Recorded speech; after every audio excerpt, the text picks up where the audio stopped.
As a social species, humans spend a lot of time distinguishing themselves within their society. For centuries, we have asserted our social status through the use of recognizable, sought-after symbols, even though they may not serve us any real purpose regarding our survival.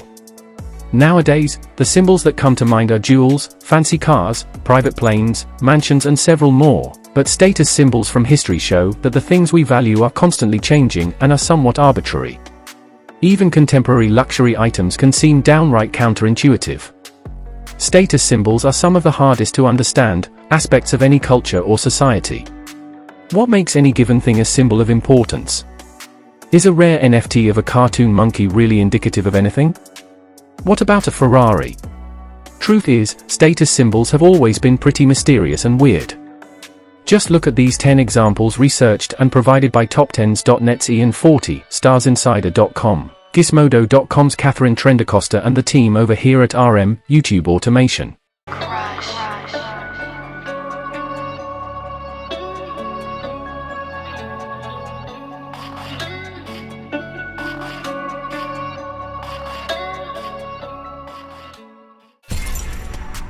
Pineapples or rotting pineapples. Our ancestors were harvesting pineapple in South America thousands of years ago, and why not? It's delicious, refreshing, and it looks pretty cool as far as fruit goes as well. Columbus was so impressed with the fruit that after pillaging the New World, he brought it back to Europe with him, and soon it became the it thing for anyone who was anyone. In the 16th and 17th century, Europeans fell in love with the pineapple. It was exotic and hard to come by, so getting a hold of one indicated you had money or influence. Charles II commissioned a painting of himself with a pineapple. The cost of building a greenhouse to grow pineapples in England was upwards of £28,000, which is equivalent in purchasing power to well over £1 million in today's money adjusted for inflation. Many of them failed, and it took years to grow the fruit, all of which added to the cash of having one. So how much did a pineapple cost back then? About £60. Adjusted for inflation, that's around £7,000 today. So in a lot of ways, a pineapple was legitimately like owning a 75-inch TV, or some other needless luxury. Ironically, or maybe not depending on your perspective, people would not actually do much with those pricey pineapples. If you're spending that much, you're not just making a fruit salad, right? So, often, the fruit would just sit on a table like a decoration to show off for anyone who came by. Collars and cuffs. The people of 16th and 17th centuries were convinced that water spread illness, and that they had discovered a much better way to keep clean shirts and underwear. A commenter wrote in 1626 that a shirt serves to keep the body clean more effectively than the steam baths of the ancients who were denied the use and convenience of linen. Of course, you couldn't prove how clean you were by showing your linen underwear, but clean white collars and cuffs were symbols of a clean body and a clean mind. Which is why a rich Tudor would never allow his portrait to lack collars or cuffs. Ornamental hermits. If a pineapple seems like an obscure sort of decoration, a hermit has to be next level. In the 18th century, part of tending a garden meant making it as lush and luxurious as possible if you wanted to show off your station in life. After all, only the most high society types would be able to afford majestic topiaries and exotic flowers from abroad. But at some point, this evolved beyond normal garden fixtures to include the ornamental hermit. Just as the name suggests, an ornamental hermit was a man, a literal person, who lived in a little shack or hovel on the grounds of another person's home. Think of a garden gnome only in real life. These men would dress as druids, grow long beards, and essentially look like your own personal Gandalf.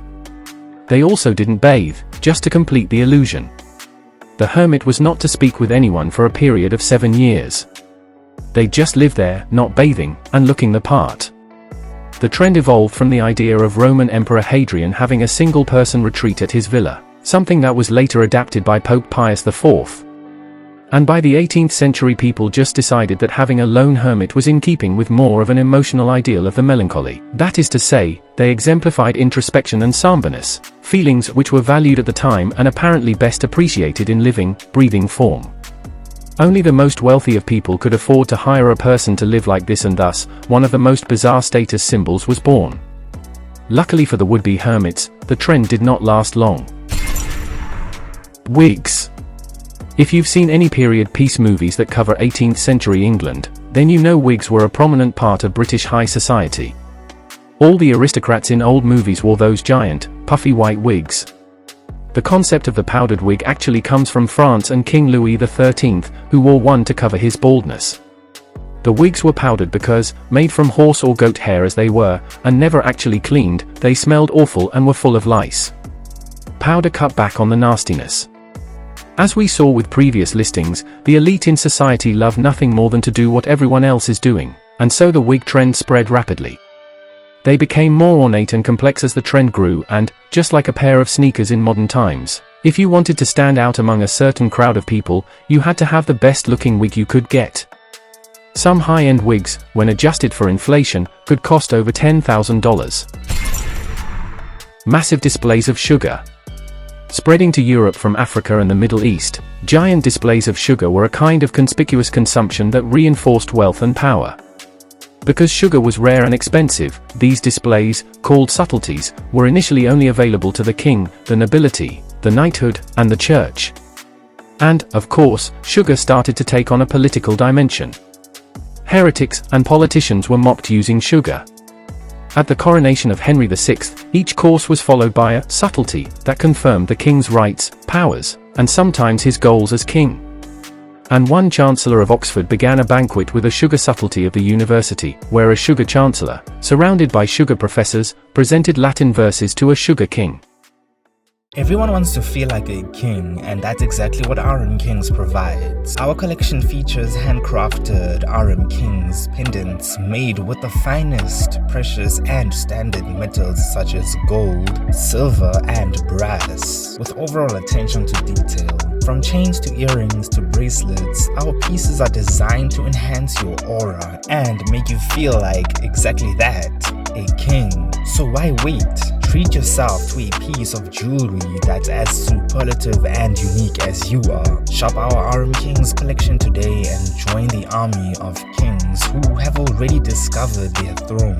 Become a modern Egyptian king, one piece at a time.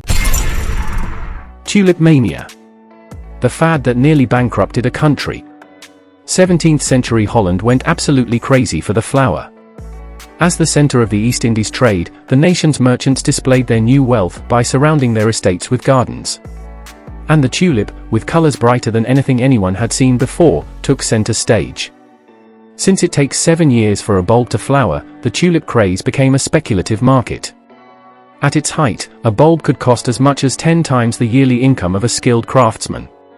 Bulbs exchanged hands several times a day. The flowers cost thousands of guilders. And then, panic set in when buyers in Harlem didn't show up for a bulb auction. Demand vanished and tulips suddenly became worthless. Teeth. Related to the sugar obsession was the Victorian practice of blackening your teeth, as a sign that you could afford the teeth-rotting substance. Modifying teeth as a status symbol has been pervasive throughout many cultures. The Mayans sharpened their teeth to points to look fierce. The Vikings filed lines into theirs, and Japanese women blackened their teeth, until this was banned in 1870, as a sign of maturity. Today, rappers, influencers, and celebrities modify their teeth by inserting what are known as gold or diamond grills, with some of them even going as far as making these teeth grills permanent. Long pointed shoes. The Krakow, or poulain, the name of the pointed tip, was a long pointed shoe popular in the late Middle Ages. The tip was anywhere from 6 to 24 inches in length.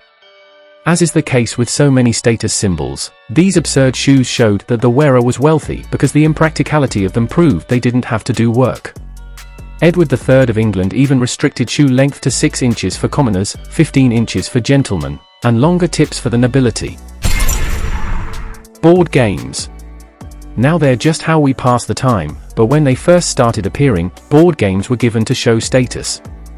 Mark Hall, an historian at the Perth Museum and Art Gallery who co-authored a paper on the spread of board games, told Discovery News in 2012, many of the first board games appear to have been diplomatic gifts to signify status. We have early examples of quite splendid playing pieces belonging to elite, privileged people. X-rays. Along with radium fashion, Americans in the early 20th century were enamored with the magical ability of X-rays to take pictures of their skeletons.